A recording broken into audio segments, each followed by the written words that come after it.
ప్రపంచవ్యాప్తంగా ఉష్ణోగ్రతలు పెరుగుతున్నాయి. భూగోళమంతా వేడెక్కిపోతోంది. ఈ భయంకరమైన వేడి నుంచి ఉపశమనం పొందడానికి జనం తమ బుర్రలకు బాగా పదును పెడుతున్నారు.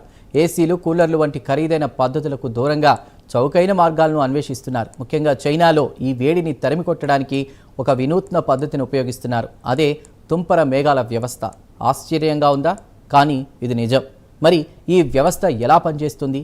దీని ప్రయోజనాలేంటి? దీనివల్ల ఏమైనా సమస్యలున్నాయా? ఇప్పుడు ఆ వివరంగా అదంతా కూడా చూద్దాం.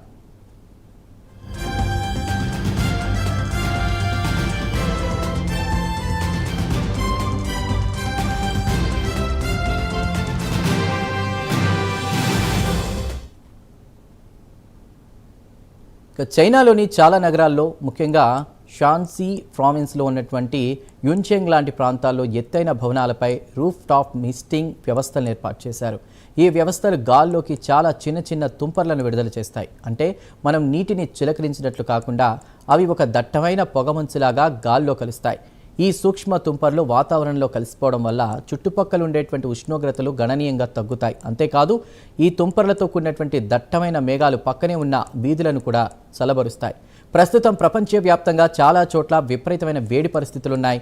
అటువంటి సందర్భంలో ఈ చైనీస్ మిస్టింగ్ విధానం అనేక నగరాల దృష్టిని ఆకర్షిస్తోంది. ఇప్పటికే చైనాలోని చాలా నగరాల్లో, పార్కుల్లో, పెద్ద పెద్ద కూడళ్లలో, పాదాచారులు నడిచేటువంటి మార్గాల్లో, బస్టాపుల్లో ఇలాంటి తుంపర వ్యవస్థలున్నాయి. ఇది కేవలం ఒక ప్రయోగం కాదు, ఒక విజయవంతమైన ఆచరణ.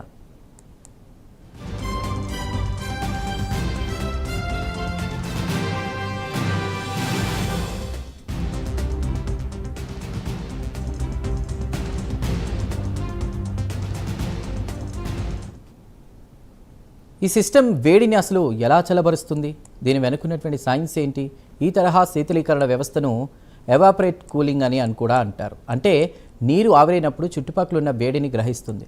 ఇందులో హై ప్రెషర్ నాజిల్స్ను భవనాల పైకప్పులపై ఏర్పాటు చేస్తారు. ఈ నాజిల్స్ చాలా సూక్ష్మమైన నీటి బిందువులను గాల్లోకి విడుదల చేస్తాయి. ఈ నీటి బిందువులు ఆవిరైనప్పుడు అవి తమ చుట్టూ ఉన్నటువంటి గాలి నుంచి వేడిని పీల్చుకుంటాయి. ఇది సరిగ్గా మన శరీరం చెమట పట్టడం ద్వారా చల్లబడే విధానం లాంటిదే. మనకు చెమట పట్టినప్పుడు ఆ చెమట ఆవిరై మన శరీరం చల్లబడుతుంది కదా, ఇది కూడా అంతే. సాధారణంగా బయటి వాతావరణంలో ఉష్ణోగ్రతలు 38 డిగ్రీల సెల్సియస్ ఉన్నప్పుడు ఈ వ్యవస్థ చుట్టుపక్కల గాలి ఉపరితల ఉష్ణోగ్రతలను 5 నుంచి 8 డిగ్రీల సెల్సియస్ మేర తగ్గిస్తుందని కొన్ని నివేదికలు చెబుతున్నాయి. మరికొన్ని నివేదికలు 3 నుంచి 6 డిగ్రీల సెల్సియస్ తగ్గింపును అందిస్తుందని అంటున్నాయి. ఎలా చూసినా ఇది వేడి నుంచి గణనీయమైనటువంటి ఉపశమనాన్ని ఇస్తుంది అనడంలో సందేహం లేదు.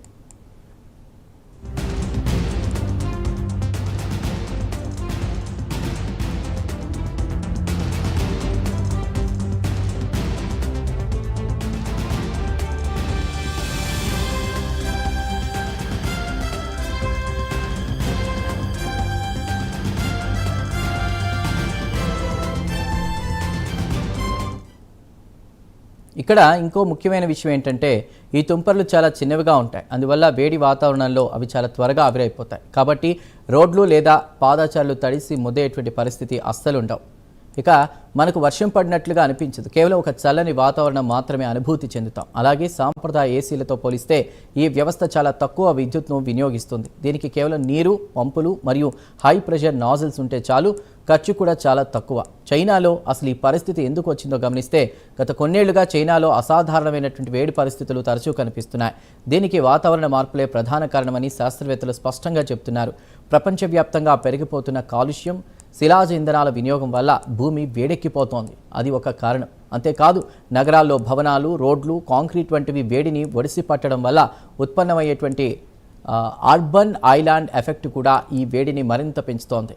నగరాల్లో పచ్చదనం తగ్గిపోవడం, కాంక్రీట్ నిర్మాణాలు పెరిగిపోవడం వల్ల పగటిపూట అవి వేడిని గ్రహించి రాత్రిపూట ఆ వేడిని విడుదల చేస్తాయి. దీంతో నగరాల్లో ఉష్ణోగ్రతలు ఎక్కువగా ఉంటాయి. ఇలాంటి పరిస్థితులను ఎదుర్కోవడానికే చైనా ఈ మిస్టింగ్ వ్యవస్థలను విస్తృతంగా అమలు చేస్తోంది. అయితే ఈ వ్యవస్థలపై కొన్ని విమర్శలు కూడా ఉన్నాయి. కొందరు నిపుణులు ఈ తుంపర శీతలీకరణ వ్యవస్థ వల్ల నీటి వినియోగం ఎక్కువగా ఉంటుందని, ఇప్పటికే నీటి కొరత ఉన్న ప్రాంతాలకు ఇది మరింత ఇబ్బందికరంగా మారుతుందని ఆందోళన వ్యక్తం చేస్తున్నారు. ముఖ్యంగా కరువు పీడిత ప్రాంతాల్లో ఈ వ్యవస్థలను వాడడం సరైంది కాదని వారు వాదిస్తున్నారు కూడా. కానీ ఇంకొందరు నిపుణులు మాత్రం దీనివల్ల స్వల్ప పరిణామంలోనే నీరు ఖర్చవుతుందని వాదిస్తున్నారు. సాంప్రదాయ ఏసీలకు అవసరమైన విద్యుత్ను ఉత్పత్తి చేయడానికి పరోక్షంగా ఉపయోగించే నీటితో పోలిస్తే ఈ వ్యవస్థకు అవసరమైన నీరు చాలా తక్కువే అని వారి వాదన. అలాగే ఏసీల నుంచి విడుదలయ్యే వేడి గాలి నగరాల్లో ఉష్ణోగ్రతలను మరింత పెంచుతుంది. మిస్టింగ్ వ్యవస్థల్లో ఆ సమస్య కూడా ఉండదు అని వారు చెప్తున్నారు.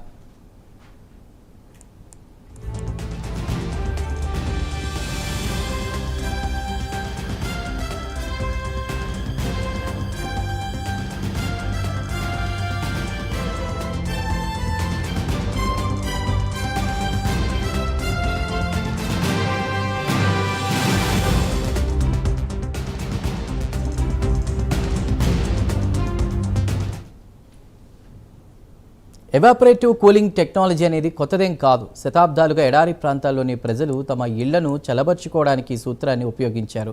కుండల్లో నీటిని నింపి వాటి ఆవిరి ద్వారా చల్లదనాన్ని పొందడం మనకు తెలిసిందే. ఇప్పుడు అదే సూత్రాన్ని ఆధునిక సాంకేతికతతో కలిపి పెద్ద ఎత్తున నగరాలను చల్లబరచడానికి వాడుతున్నారు. చైనాలో ఈ వ్యవస్థలు కేవలం భవనాలపైనే కాదు, పారిశ్రామిక ప్రాంతాల్లో, వ్యవసాయ క్షేత్రాల్లో కూడా వినియోగిస్తున్నారు. పారిశ్రామిక యూనిట్లలో యంత్రాల వల్ల ఉత్పత్తమయ్యే వేడిని తగ్గించడానికి, వ్యవసాయ క్షేత్రాల్లో పంటలకు సరైన తేమను అందించడానికి కూడా ఇవి ఉపయోగపడుతున్నాయి. ఈ మిస్టింగ్ వ్యవస్థల వల్ల కొన్ని పర్యావరణ ప్రయోజనాలు కూడా ఉన్నాయి. సాంప్రదాయ ఏసీలు వాతావరణంలోకి గ్రీన్ హౌస్ వాయువులను విడుదల చేస్తాయి. ఇవి వాతావరణ మార్పులకు కారణమవుతాయి. కానీ ఎవాపరేటివ్ కూలింగ్ వ్యవస్థలు అలాంటి హానికరమైనటువంటి వాయువులను విడుదల చేయవు. అవి కేవలం నీటి ఆవిరిని మాత్రమే గాల్లోకి విడుదల చేస్తాయి. ఇది పర్యావరణానికి పెద్దగా హానికరం కాదు. అంతేకాకుండా విద్యుత్ వినియోగం తక్కువగా ఉండడం వల్ల బొగ్గు ఆధారిత విద్యుత్ ఉత్పత్తి కేంద్రాలపై ఆధారపడడం తగ్గుతుంది. ఇది పరోక్షంగా కర్బన ఉద్గారాలను తగ్గిస్తుంది.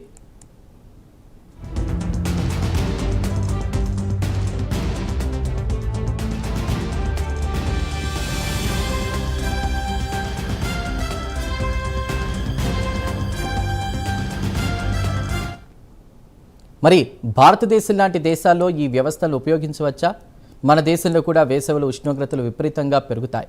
చాలా ప్రాంతాల్లో నీటి కొరత ఉన్నప్పటికీ కొన్ని ప్రాంతాల్లో ఈ వ్యవస్థలు ఉపయోగకరంగా ఉండవచ్చు. ముఖ్యంగా అధిక తేమ లేనటువంటి పొడి ప్రాంతాల్లో ఎవాపరేటివ్ కూలింగ్ చాలా ప్రభావవంతంగా పనిచేస్తుంది. ఉదాహరణకు రాజస్థాన్, గుజరాత్, ఉత్తరప్రదేశ్ లాంటి రాష్ట్రాల్లో వేడి ఎక్కువగా ఉంటుంది, తేమ తక్కువగా ఉంటుంది. అలాంటి చోట్ల ఈ మిస్టింగ్ వ్యవస్థలు మంచి ఫలితాలను ఇవ్వగలవు. అయితే అధిక తేమ ఉన్నటువంటి ప్రాంతాల్లో ఈ వ్యవస్థల పనితీరు అంత ప్రభావవంతంగా ఉండదు. ఎందుకంటే గాల్లో ఇప్పటికే తేమ ఎక్కువగా ఉంటే నీటి ఆవిరి అంత త్వరగా జరగదు. ఫలితంగా గాలి చల్లబడడం తక్కువగా ఉంటుంది. కాబట్టి మన దేశంలోని తీర ప్రాంతాలు లేదా వర్షాకాలంలో అధిక తేమ ఉండే ప్రాంతాల్లో ఈ వ్యవస్థలు అంతగా పనిచేయకపోవచ్చు. కానీ నిపుణులు సరైన ప్రణాళిక, పరిశోధనతో మన వాతావరణ పరిస్థితులకు అనుగుణంగా ఈ వ్యవస్థలను అభివృద్ధి చేయొచ్చని సూచిస్తున్నారు.